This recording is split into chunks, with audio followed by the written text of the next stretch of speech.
Hola. What's up, everybody? Welcome. I silenced my phone. I wanted to jump on for this police report with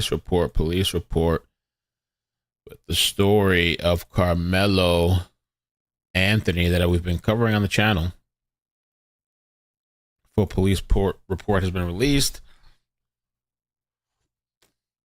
Give everybody a minute to join.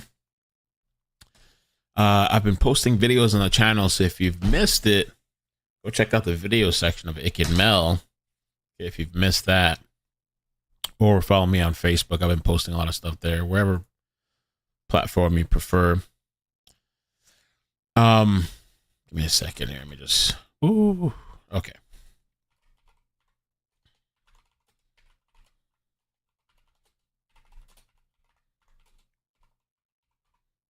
Almost a year. Party face emoji.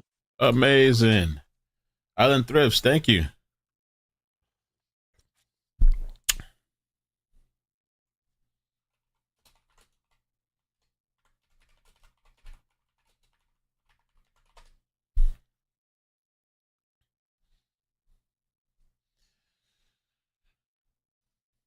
All right. So this situation here, we've been talking about this thing that took place. Okay, so this is Anthony Karmelo. Okay, he's accused of murdering Austin Metcalf at this event, stabbing him in the heart.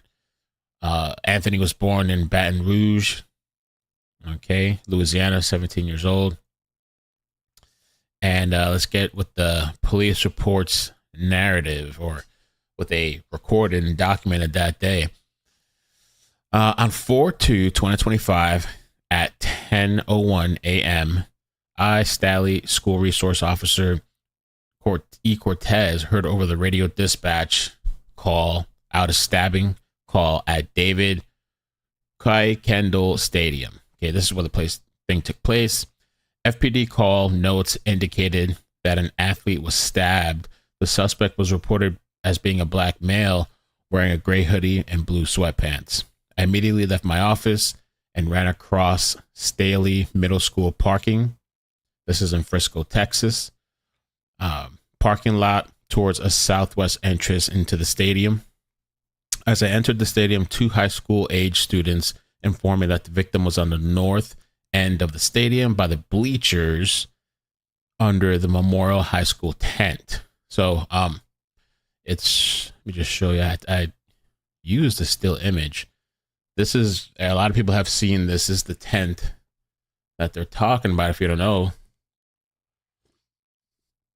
the tent that everybody's been talking about, that supposedly, the stabbing took Finally place. Get to catch alive. Love all Crystal. you coverage. Thumbs up emoji. Thumbs up emoji. The video, everyone. All right. That's the tent everybody's talking about. And where do we leave off here? Okay. So next, I proceeded towards the north end of the stadium, visitor side, on foot. As I got closer to the north end, I could see Memorial High School tent with multiple individuals under the tent. Once I arrived onto the north side bleachers, an adult male who was on a truck pointed out the suspect. I was not able to identify that witness. The individual that was pointed out to me was a black male wearing a gray hoodie sweater, dark colored Nike pants. The suspect at this point was on the, let me get the rest of the pages. Oh, an Island. Thank you so much for tagging me on this. I didn't even know this was released today. So thank you.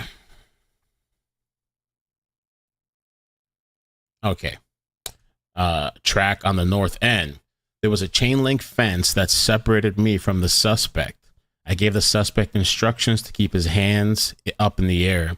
During this time, the suspect verbally, out loud, he said, I was protecting myself. Against the narrative, it's crazy. Why are people racist still? I might have to actually turn off the thing. Let me do that real quick for a second. I don't mind it normally, but when I'm reading, it's I don't remember how to do that. Getting old. Okay, here it is. Members. Okay, just for now. I'll turn it off so I can read this through. But thank you, Dom. Yeah, it's a whole bunch of drama with this case, and they're saying they're saying it's not about racism, but there's racism all over it.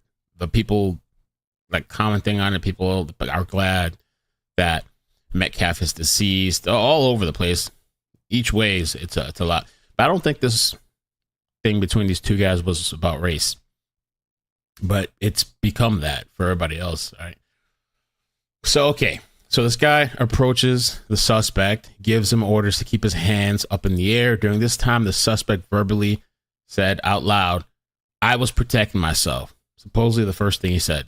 It should be noted, I had not questioned him about the incident when he made that comment. I asked him if he had any weapons. He said no. That's the other thing I'm wondering about the weapon. What happened after he stabbed Metcalf in the heart? Did he make a conscious? Because I thought I read that he ran away. So did he make a conscious decision to like hide the weapon? What's up with the weapon? Did they ever find the weapon? Where's the weapon at? Did eventually find it? Because a lot of people try to compare this to that Apple stabbing, the Apple River thing. You guys probably remember where that guy was like stabbed a couple of kids. Did one kid die? I don't remember. I think one kid maybe died. The other one, he got disemboweled. His guts, his stomach opened up. And one of the things that guy did was lie a lot. You know, I thought he had a decent case, but he lost. He was found guilty. He lost self-defense. He lied a lot, and he went and hid the weapon, and he did all this stuff. Or he dropped it there. I thought they found it in the truck. Well, hopefully the police report says. We'll see. Okay, so he says, I'm protecting myself, and the officer noted that he hadn't questioned him about the incident. I asked him if he had any weapons. He said no. I patted him down for weapons while we were walking along the fence. I did not locate any on his person. I instructed the male to continue walking along the fence, which he complied, towards an area where there was an opening in the fence that led to off the track. While walking with him off the track, the suspect also said he put his hands on me. I then detained the suspect in handcuffed behind his back. I had him sit down on the ground. Officer Ricci had arrived on scene at the time. I conducted another pat down of his person and then searched his person after he gave me consent. No weapons were located. While the suspect sat on the ground, I advised that I had the alleged suspect. The suspect then responds and says, I'm not alleged. I did it. So, wow. You know, I wonder what was up with that.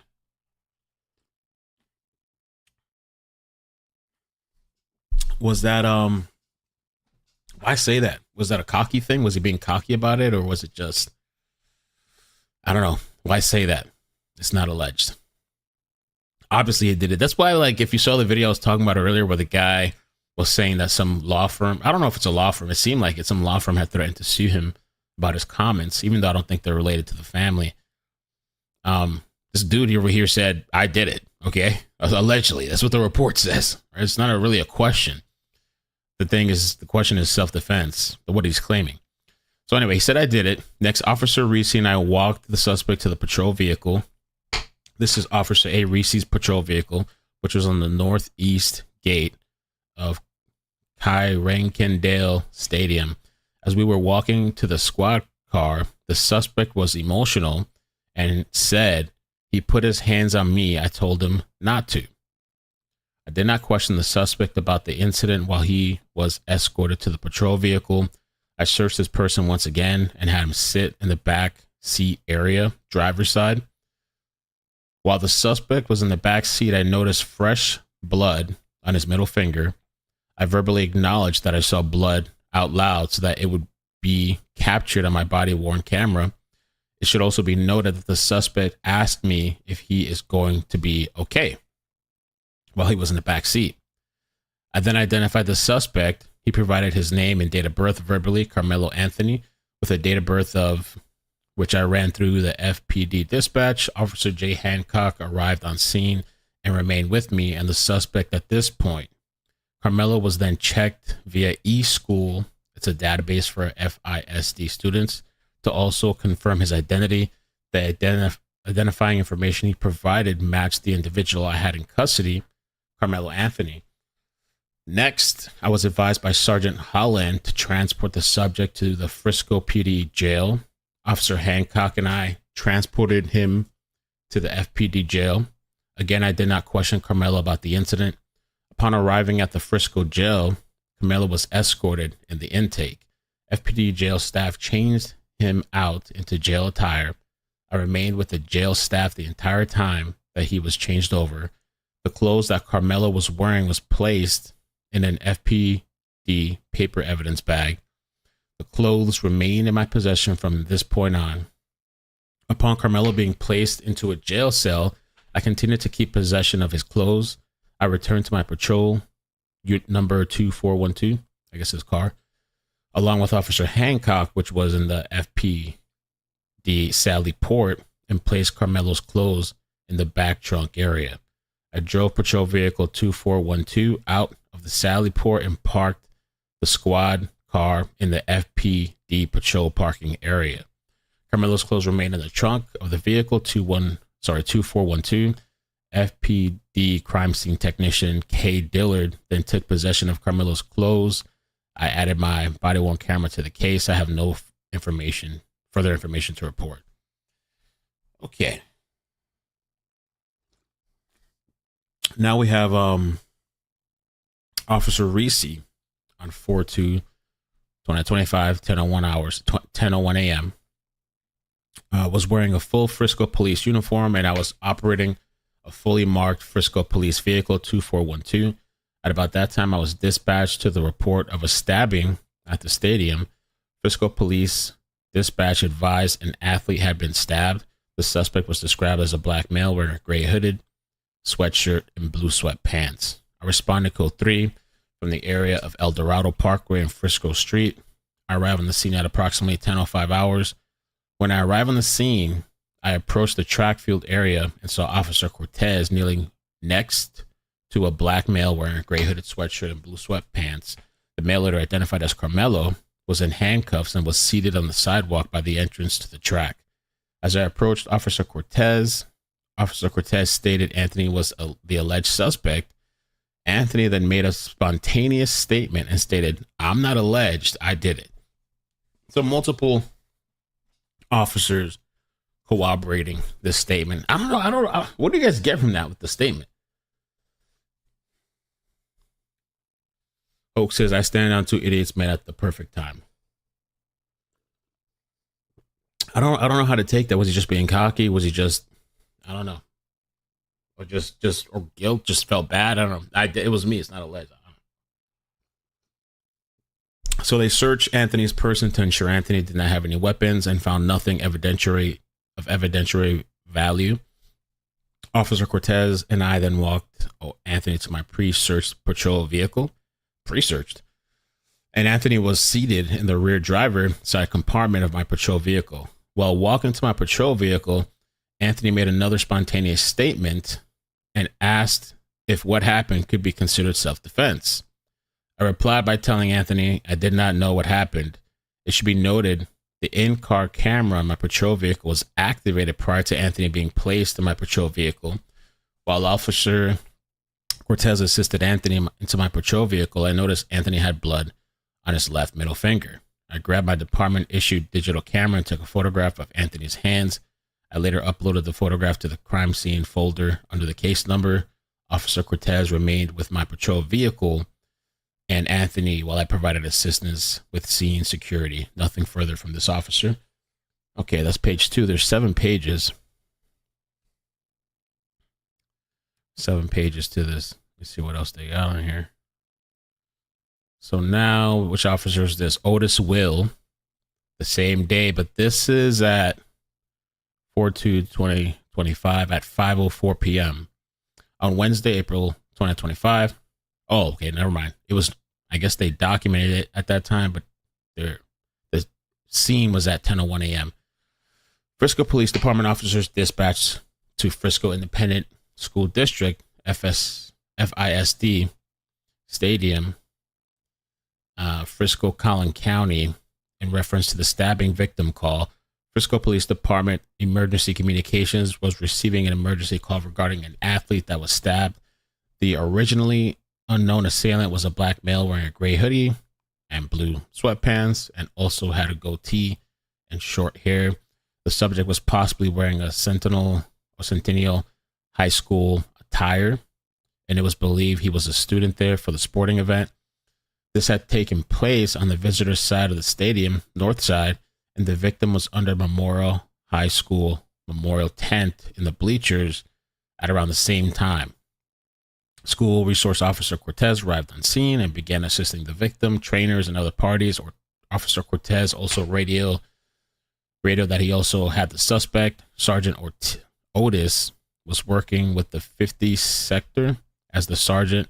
He was the full Frisco Police Department uniform, or he was in full uniform with distinct patches and badge and a police duty belt. He was also in a marked Frisco Police Department patrol vehicle 2315. He was also relatively close to the call and placed himself on it at around 10:02 a.m. hours and responded to the call with his patrol vehicle's overhead emergency lights and sirens activated. He arrived to the call at around 10:06 a.m. Sergeant Oatis arrived to the stadium, began walking to the location. At around this time, Cortez and Officer Ricci were walking a black male subject, the suspect, away from the stadium. The suspect was crying hysterically. Please see the other officers' narratives for their involvement. Sergeant Oatis walked up to the visitor bleachers and observed the victim being treated by the Frisco Fire Department personnel and also the athletic trainers. The weather began to turn and it began to heavily downpour.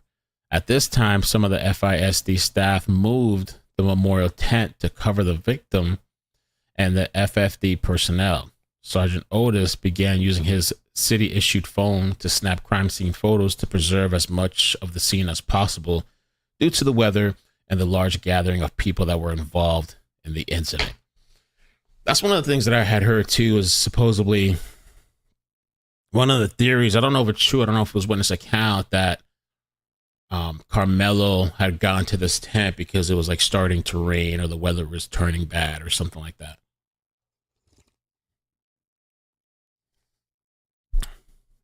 Okay. So we left off with the weather and the large gathering. Other officers began to set up crime scene with tape moving non-essential personnel out of the immediate area. The officers on scene were informed that the knife that was used was tossed and was still believed to be somewhere close. Eventually, one of the witnesses said they remember seeing it on the bleachers still. Officer Shals was able to locate the knife. It was located between rows 9 and 10, near seat 30, closest to the aisle, partially open. The rain began to come down again heavily, and it was determined that instead of moving the knife, the officers would cover it with a large blue tarp. I guess they're trying to preserve evidence. Sergeant Oatis assisted in preserving the immediate crime scene as much as possible, while the other personnel tended to the victim and eventually transported him. At around this time, Officer Wetzel had the crime scene log and began logging the individuals on the call to the best of his abilities. Lieutenant Crawford, see next. It's a very detailed police report. I guess they got all the police officers with different accounts and narratives. And I guess they eventually found the knife in the bleachers. The victim, Austin, and the suspect was later identified as Karmelo Anthony from the Centennial High School, was sitting under the Memorial High School tent. Austin had told Anthony that he needed to move out from under their team's tent, and Anthony grabbed his bag, opened it, and reached inside and proceeded to tell Austin, "Touch me and see what happens." No one really thought Anthony really had any weapons in his bag. And Austin proceeded to touch Anthony, and then Anthony told Austin to punch him. Anthony told Austin to punch. Really? What? Okay, let's read that again. What the victim, Austin, and the suspect, Karmelo, was sitting under the Memorial High School tent. Austin had told Anthony that he needed to move from under their team's tent, and Anthony grabbed his bag. Okay. Opened it and reached inside and proceeded to tell Austin, touch me and see what happens. No one really thought Anthony really had any weapons in his bag, and Austin proceeded to touch Anthony. And then Anthony told Austin to punch him. That's weird. And see what happens. A short time later, Austin grabbed Anthony to tell him to move, and Anthony pulled out what blank recalled as a black knife and stabbed Austin once in the chest and then ran away. These people are just like, I don't know what's going on. It's really weird. Okay. So stabbed him once in the chest and then ran away. Austin began grabbing his chest, telling everyone to get help. Blank advised he did not know Anthony's name, but stated another Memorial track member, blank or redaction, was friends with Anthony. He could identify Anthony. So there was somebody, Anthony, I can see. Let's see here. He was grabbing his chest, asking everyone for help. And redacted advised he did not know Anthony's name, but stated another Memorial track member, redaction, was friends with Anthony. Okay. He could identify Anthony. Redaction described Anthony as a black male, skinny with possibly a goatee, short puffy hair, wearing a Centennial High School clothing. This concluded my contact with redaction. I'm guessing that's a witness. I then was instructed to start a crime scene log. I retrieved the crime scene log from my patrol vehicle and began starting the crime scene log. I was later relieved of by Officer Shawls, who took over the crime scene. Okay. This is Officer Hancock Jerry, 4/2/2025, while working as the SRO at Independence High School, Parkway, Collin County. A weapons call was dispatched over the air that detailed a stabbing that occurred at the stadium. After hearing more dispatch call information, I drove to the scene. While en route, I heard Officer Cortez say he has the suspect in custody. When I got on scene, I looked for Officer Cortez and went straight to him to hold security with the suspect that he had cuffed and secure in the police car, or secured. Multiple witnesses were providing statement to officers where the stabbing occurred at the Memorial High School track tent. Only a short time later, Officer Cortez and myself escorted the suspect, Karmelo, to the Frisco adult holding facility. Anthony was transitioned off to the jail staff without incident. All jail paperwork was completed. Okay. CID took the investigation from there. Okay, so now Officer Fischer, Alvin.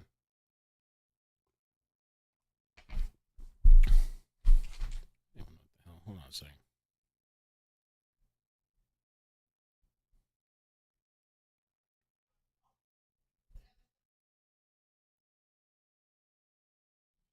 So loud. Okay. So Fisher Allen, on Wednesday, April 2nd at 10:05, I, Officer A. Fisher, 3696, was dispatched to 6927 Stadium in regards to the stabbing. The notes stated an athlete had been stabbed in the chest, was unconscious and not breathing. When I arrived, the scene was already marked off and the suspect was in custody. I began asking people if they were witnesses to anything.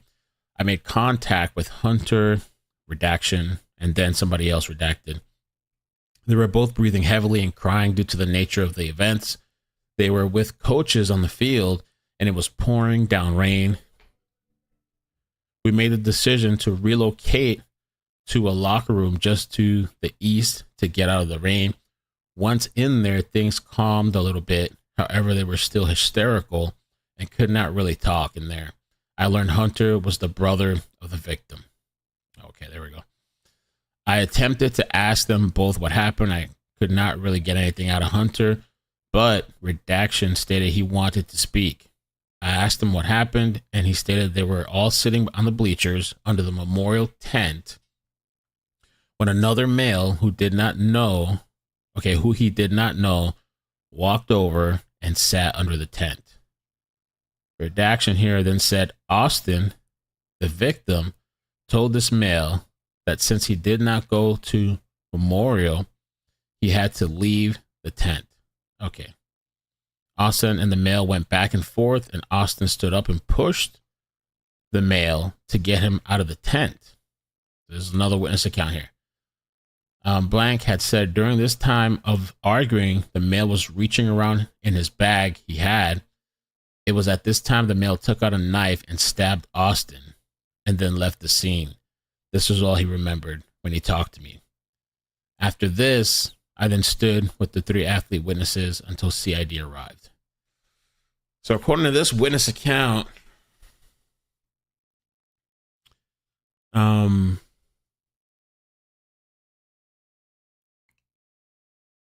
let's see.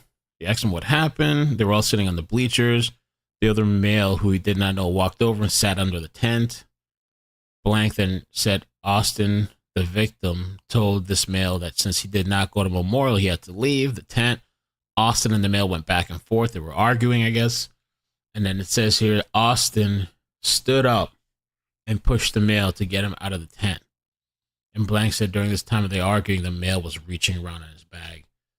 It was at this time the male took out a knife and stabbed Austin. Wow. Okay. Now this is Officer Crawford Mike, again at 10 a.m. at the stadium, responding to the stabbing call. And he says, I arrived on scene and observed medical personnel and several bystanders standing next to a subject. Later, I identified as the victim, Austin. The medical personnel were actively engaged in life-saving measures. With Mr. Redacted, I observed that a crime scene was created around the area and began collecting the names and contact information of the bystanders within the scene. I then met Officer Wetzel and directed him to begin a crime scene log. As he was getting the needed paperwork, I took over his responsibilities of monitoring witnesses. Redaction to the event. Ultimately, the witness was taken to another area out of the rain, and Officer Shells took over the crime scene log, and I forwarded him information about the bystanders to him. Okay.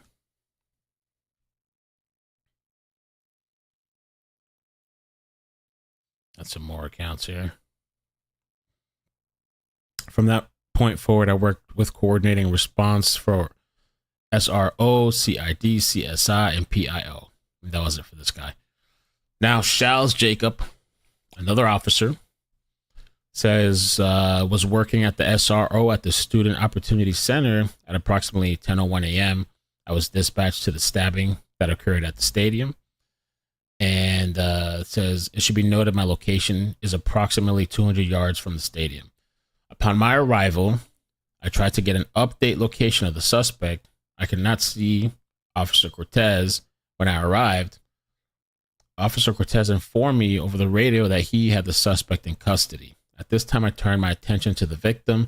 Multiple FISD trainers were already performing CPR. I could see blood on and around the victim. At this time, medics arrived and began life-saving measures. I coordinated with other officers on scene to secure the location. By this time, the students and FISD staff had cleared the area. I used crime scene tape and began to tape off the area. It began to rain harder at this time. Sergeant Oatis and myself moved a Memorial High School tent over the medics and victim to attempt to preserve the evidence that we could. A Memorial coach approached me and informed me that he was with a student who claimed he saw the entire altercation.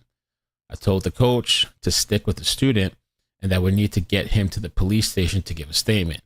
The student quickly informed me that he knew where the suspect threw the knife and pointed me to its location.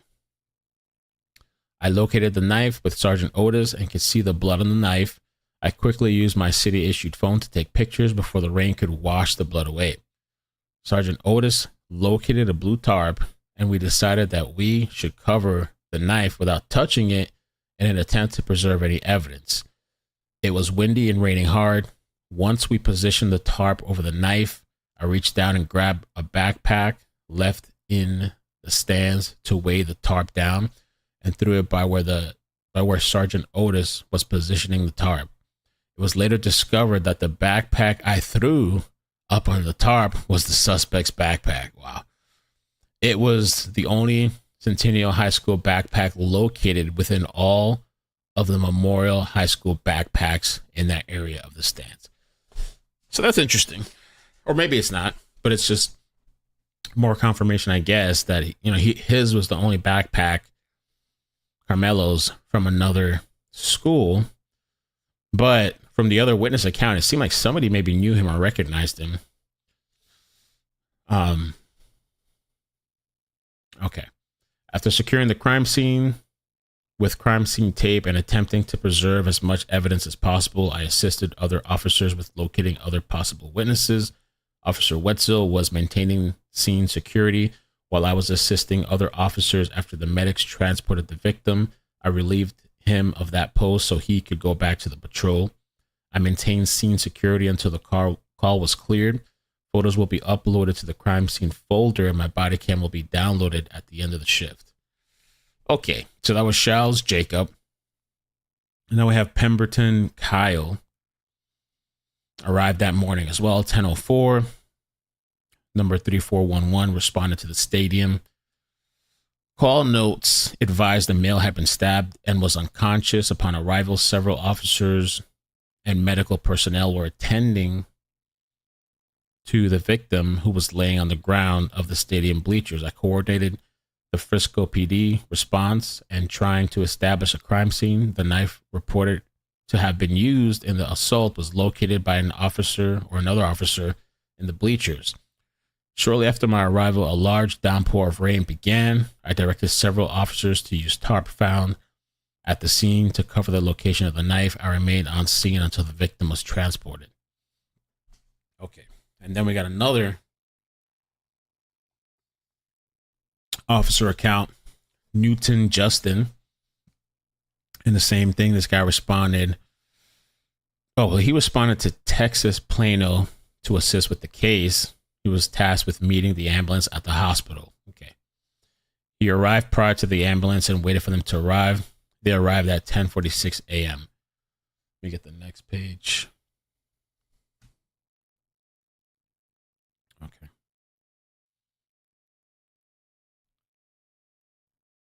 Guess I'll do that. Okay.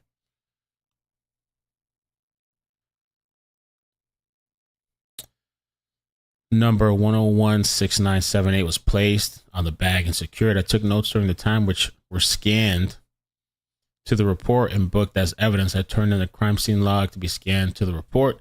At the conclusion of the call, I took my camera off of covert mode and went to turn it off. At that point, I learned the camera had failed to activate during it being covert mode and did not see the indicator light on the top of the camera. Okay, that was little. That was from 5. Oh, we missed some of just. Okay, my bad. We missed this one here. Or I missed it, really. There was more to just. I thought it was where the jump. Okay, so let's finish with Justin. Justin. So he was there at the hospital before they arrived. They arrived at 10:46 a.m. with the victim, Austin Metcalf, who was brought into the trauma bay for treatment. At 10:53 a.m., Dr. Chow pronounced Austin deceased. Once he was pronounced, staff stopped treatment and discontinued cords and tubes from the machines without removing anything from the body itself. While I was on scene, I took possession of clothing worn by Austin and maintained possession of the items until CSI Dillard took them for me. While on scene, Officer Land In requested assistance in lifting the sheets off the body to take photos. I then placed the sheets back when complete. I then stood by in the room for security while Officer Landon, Officer Hernandez, and CSI Dillard took additional photos. At one point, they rolled the body and removed the shorts from Austin, which were bagged and stayed in my custody until CSI took them.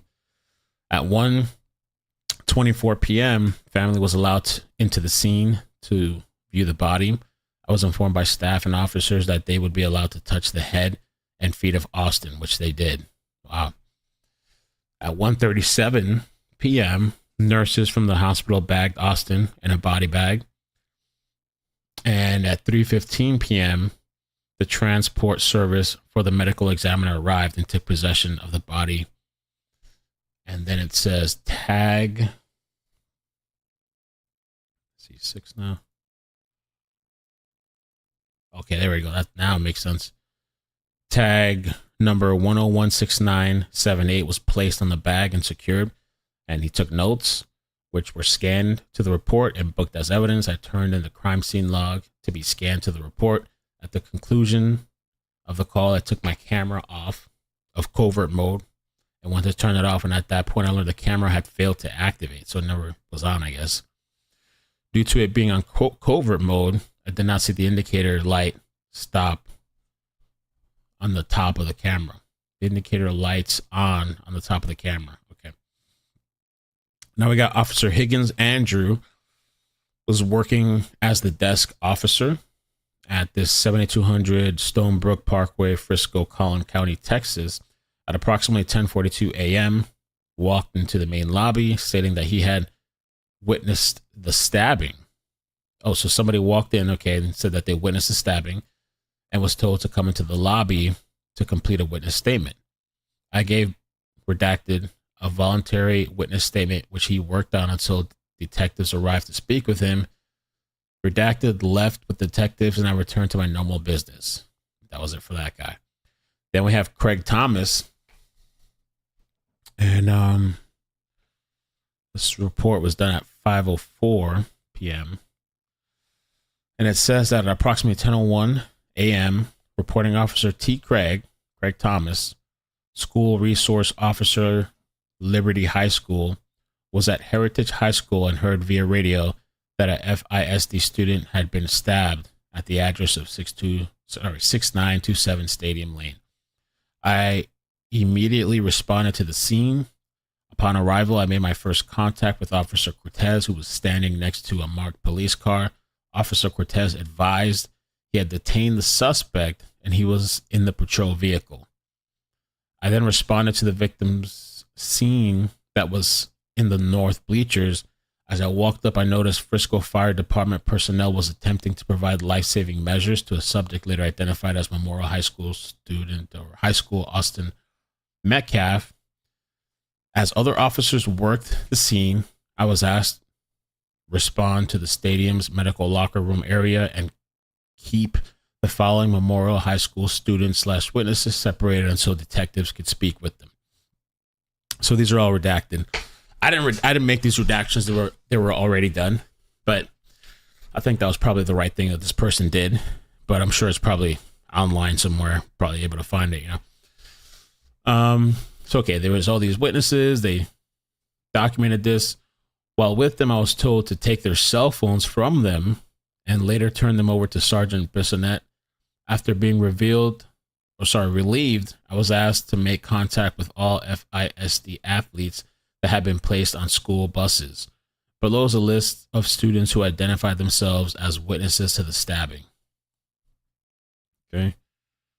So lots of witnesses that's going to have to go to trial, and we'll see what comes from that. More witnesses, buses, Emerson High School, girls track. I was also met by the following coaches who advised they witnessed the incident. So we got multiple coaches. We got McCole Gonzalez, Sentinel High School coach, heard the suspect confess to stabbing the victim. Yeah, this is not even a question. You know, Vincent Hooper, Heritage High School, heard the suspect confess to stabbing the victim. Lakeisha Collin, Independence High School, witnessed the incident. Mindy Yeatman, Independence High School, witnessed the incident. After completing the task, I cleared the scene. Okay. That's that. We have also Aviles Alejandro. And Sergeant Aviles responded to the stabbing call at the stadium, provided security, assisted with keeping civilians away from the crime scene. I maintained this position until I was relieved by CID detectives. And that was it. Miller Joshua also was dispatched to the stadium. Call notes stated that one student was stabbed in the chest by another student. Upon my arrival at the location, my only duty was to provide scene security. Okay. As the Frisco medic was leaving the location, I assisted in moving people out of the way for the medic to be able to drive through. Shortly after, I cleared the scene. Nothing further. Okay. So the biggest things, I guess, were the witness account. I mean, there's a bunch of witnesses, but the ones that at least were that gave details in this report, there seems to be some type of consensus, at least, that, you know, Karmelo wasn't supposed to be there, or yeah, he wasn't supposed to be there, according to them. And Metcalf asked him to leave. There was an exchange back and forth. I'm trying to see where was that thing at? Let me see. Page 3. Oh, here. This is one of the accounts. Anthony, that he needed to move out from under the team's tent. Anthony grabbed his bag, opened it, and reached inside and proceeded to tell Austin, touch me and see what happens. No one really thought he had a weapon. And then Anthony, this was weird too. And then Anthony told Austin to punch him and see what happens. I guess it was kind of like a veiled threat, but it was a real threat. A short time later, Austin grabbed Anthony to tell him to move. And Anthony pulled out a black knife, what appeared to be a black knife. Damn.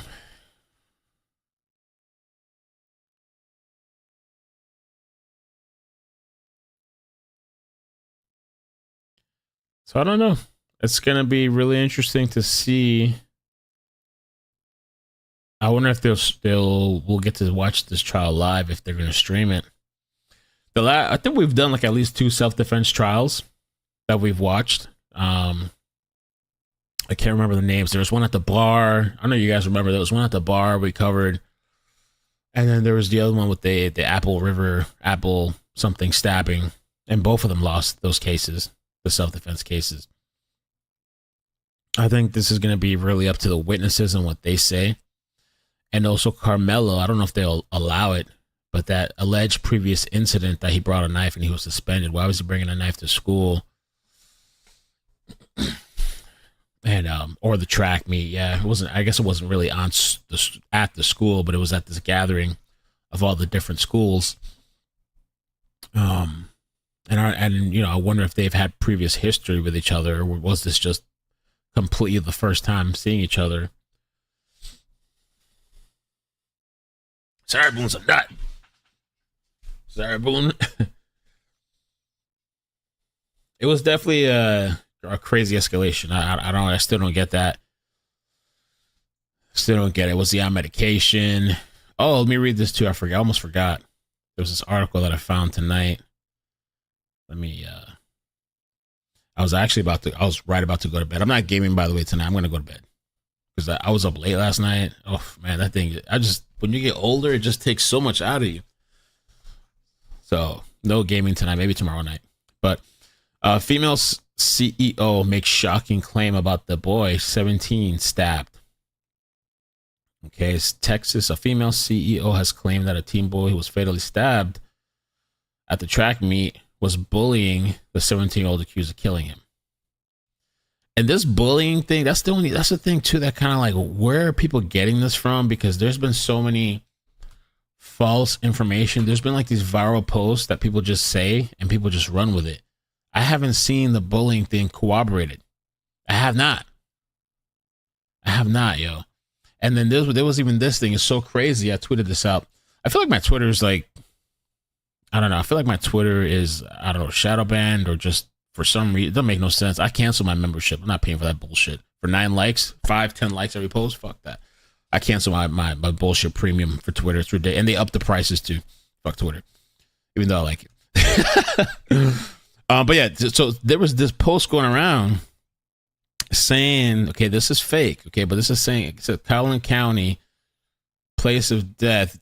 Okay, and so it looks like one of those reports, like a cause of death or medical, whatever, autopsy.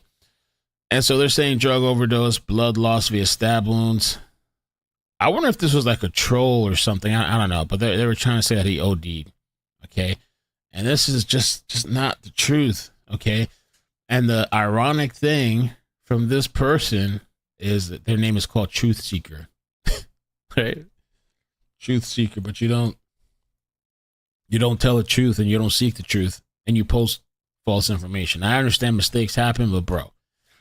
So she got a lot of backlash, and so you can see her replies are only towards people that she tags, so nobody can really reply under her posts. But she made this post and said, "This is Twitter. And like the officer said, fake reports and false information gets shared on these sites every day, all day. That's why there's different tools used to check the information out. So taking no accountability, right? And that seems like a theme, taking no accountability. That's why there are different tools used to check out the information. Some of us have shared information we thought was true, then to find out it's not true, and we make those corrections. Fuck you, perfect people." At least she deleted it. I'll give her that. But fuck you, perfect people. This post was deleted 2 days ago, and y'all still crying and lying because I did not create that myself. I got it off of Twitter. Duh. Y'all mad, or y'all just want to have something to be mad over. And this ain't it, baby. They can't do shit with me. And I think she like when she said they can't do shit with me, I think she was a little worried because they said they're gonna start investigating. Especially, I think for sure the fake police pages posting out information that they should look into that. I'm sure they can subpoena. They need to look into the fake police pages and investigate those people. I'm not sure why there's this mass. It seems like there's a mass campaign to put out false information when you can just follow what's been put out. We don't need to concoct and make things up. Whatever side of the fence you fall on, whether it's on one side or the other or in the middle, you're hanging in the middle, whatever, you don't need to make up shit about this story. But anyway, so there's a CEO. She wrote, "Let's get this baby home. I have a young black son as well, and I live in Collin County. This baby was bullied and was defending himself. I know it's more to the story, and I'm praying for you and your family." So a lot of people have gone with this bullying thing, this bullying situation. And some people have made the point, well, if you're being bullied, why would you go to the place where you're supposedly being bullied? Why would you go to this tent out of all the other tents if you're being bullied?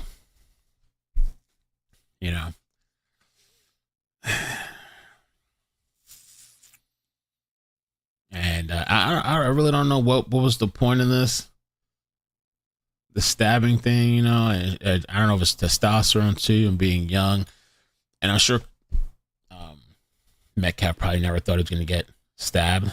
Me, if somebody puts their hand in their bag, I'm thinking, I mean, it's probably different in these younger events, but if somebody starts saying something to me and sticking their hand in their bag, making like a vague threat, I'm going to probably assume they have a gun or something, Probably assume that. But, in these events, to these sporting things, people probably roughhouse and touch each other, You shouldn't touch somebody, you shouldn't, but I had somebody message me too, because I don't know anything about these track events or any how that stuff goes. And like I said on one of the short videos I recorded, somebody that I know pretty well, I guess, told me that my daughter used to do track. One would never sit under the tent of another team without asking. That's unheard of. So when they asked him to leave, it would have been customary. So that's like the etiquette. I don't know anything about this stuff. That's the etiquette supposedly with these tents. Maybe there wouldn't be so much of a conversation if Metcalf didn't pass away, didn't die.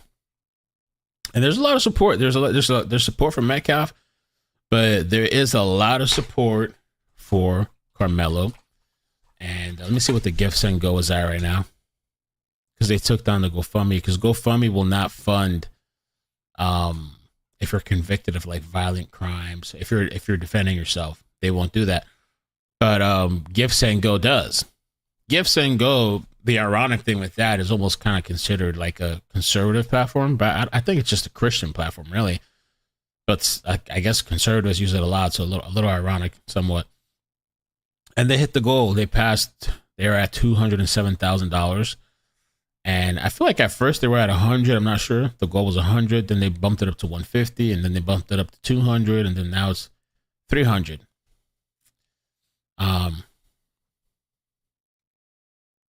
And both the narrative being spread is false, unjust, and harmful. As a family of faith, we are deeply grateful for all your support. So he's getting the support. I wonder how much he needs to get out. I know that the bond was like $1 million or something. It was $1 million. Shirley says, my son plays high school sports and there are enhanced drugs that go on in locker rooms. My son sent me pictures of the players taking it, so it's not uncommon. So it's going to have to play out in court.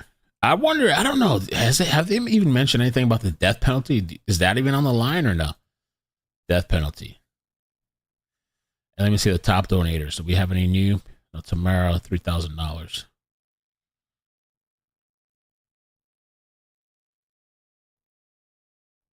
Oh, that's the damn. So they're over here. The media's over here, like looking up these people, seeing who donated, looking up their names, and be like, "Oh, this is a female CEO." I wonder if they interviewed her.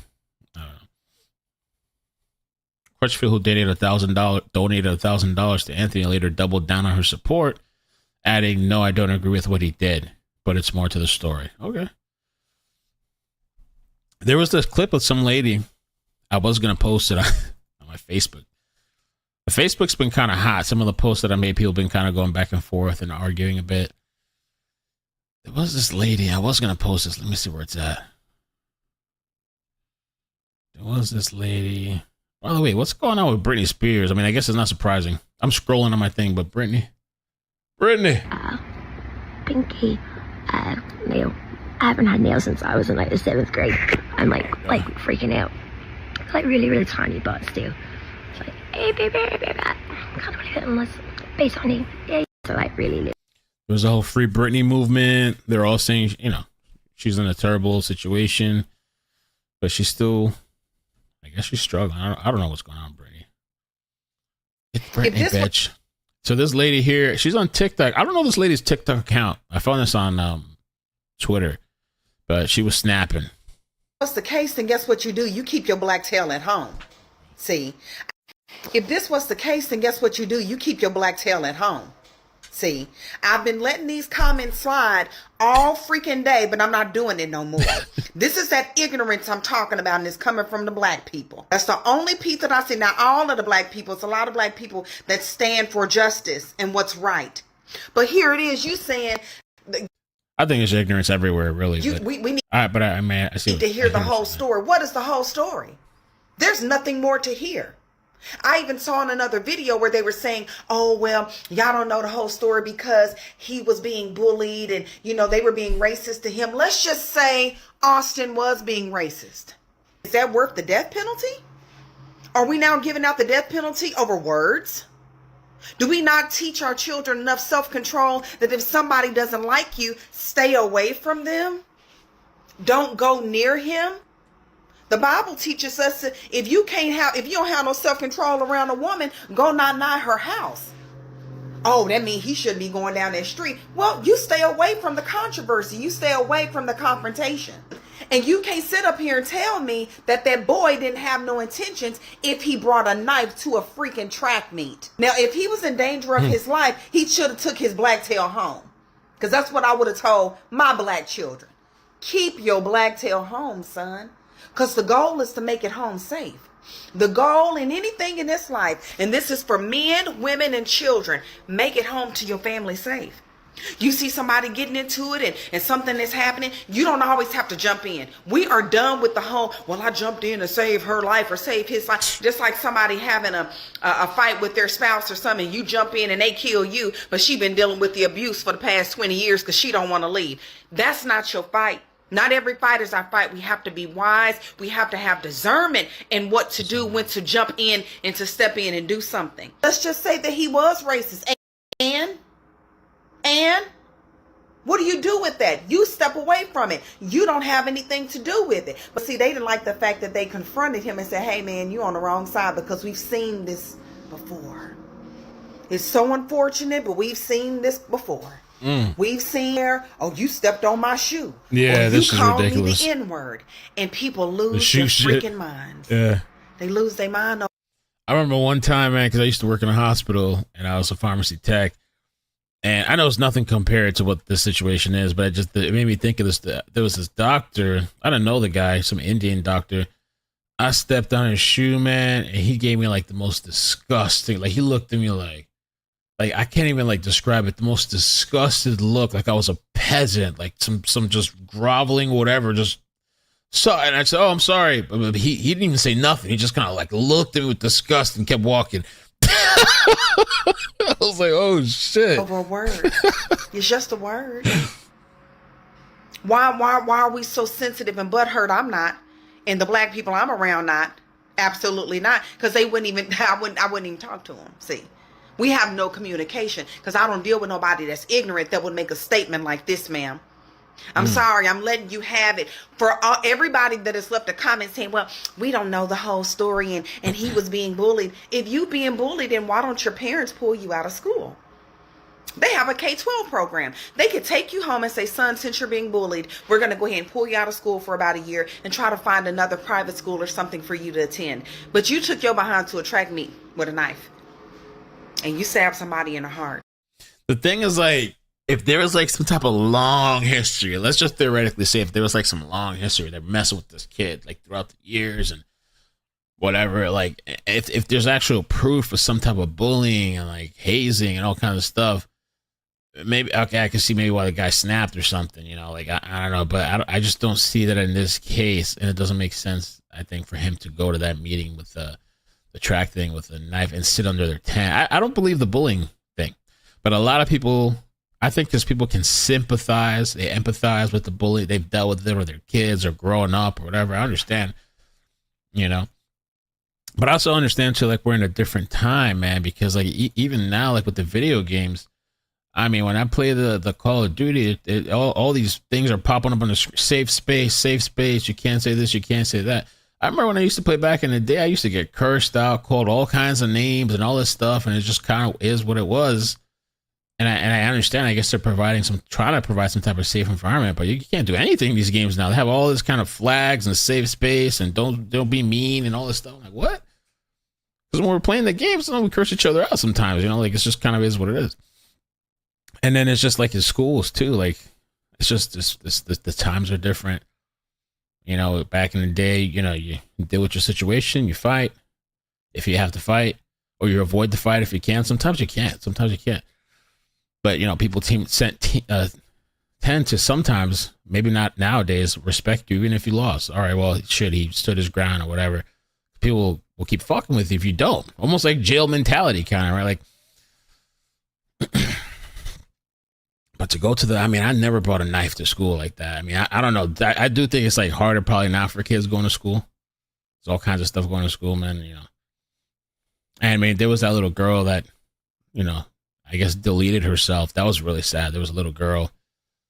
So there was one little girl that was apparently bullshit. She deleted herself, but they were trying to say it's because like she was worried about being deported.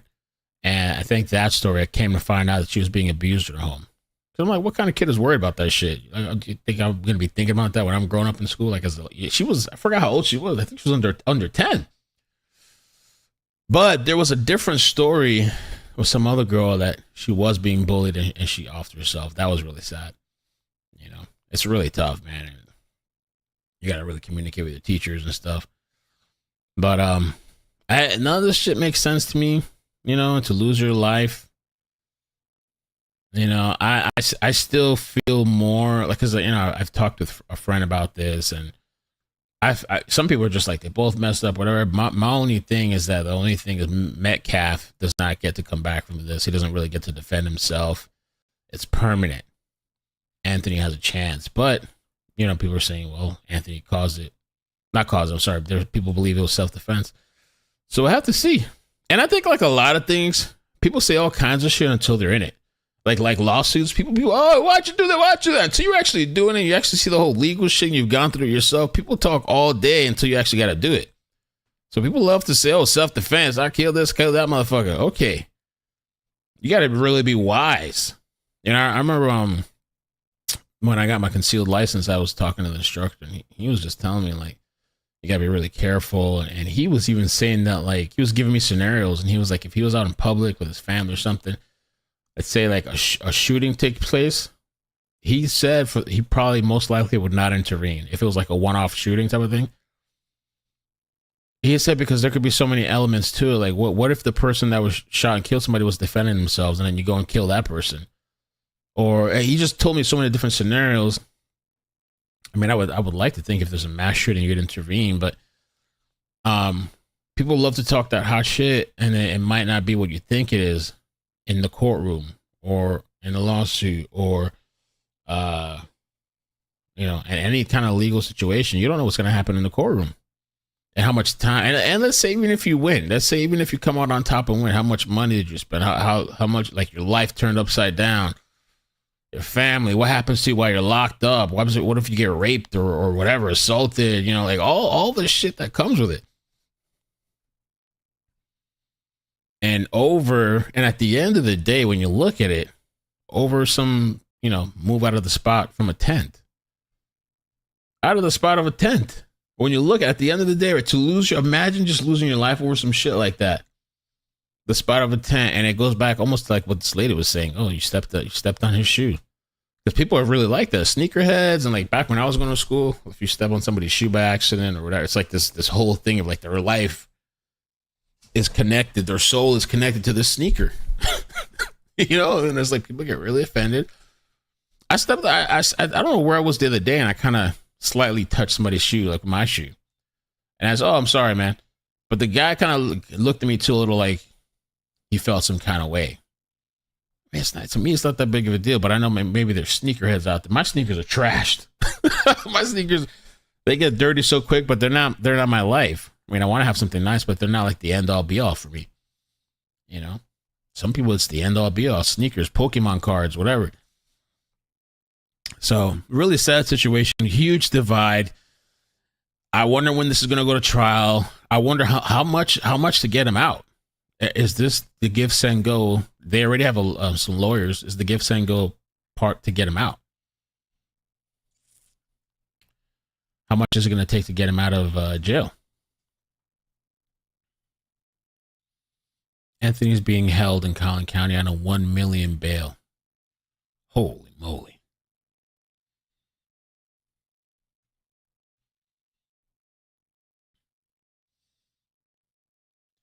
Oh, you're looking too long. You can't even make eye contact with some people. To me, that's like the most basic form of communication. The only reason I don't look at the camera all the time is because it's like above my screen. It's weird. I have to like manually look up. But in person, when I'm talking to people, I make eye contact. Even that, for some people, they don't do eye contact. I do eye contact. Not in a weird, creepy way, but, you know, I don't even know what we're talking about. I don't know. Crazy, man.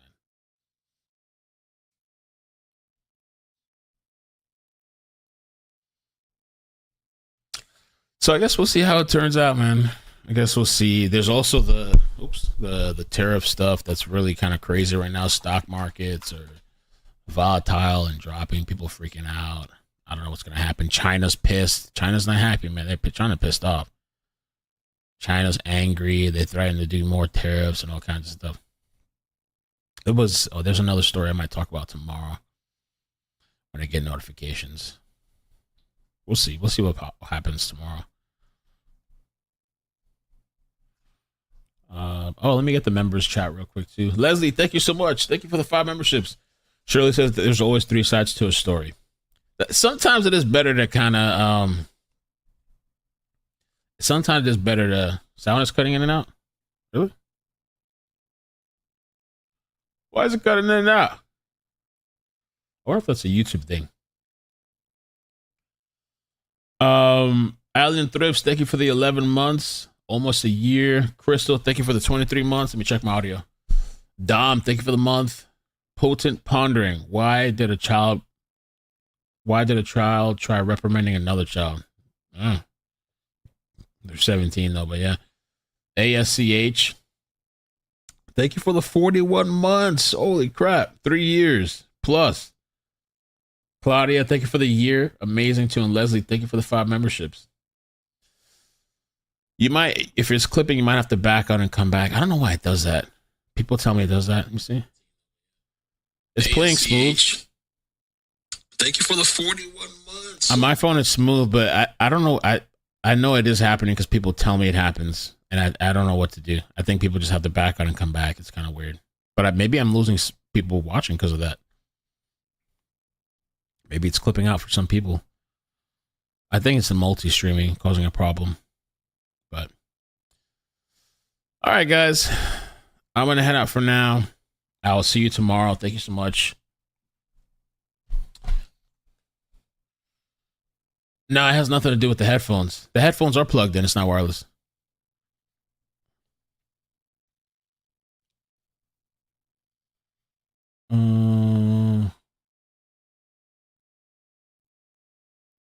Oh, maybe you're talking to somebody else. Yes, it's popping in and out. Audio skipping. I don't know why you guys hear it skipping. I don't hear it. Who else hears it skipping?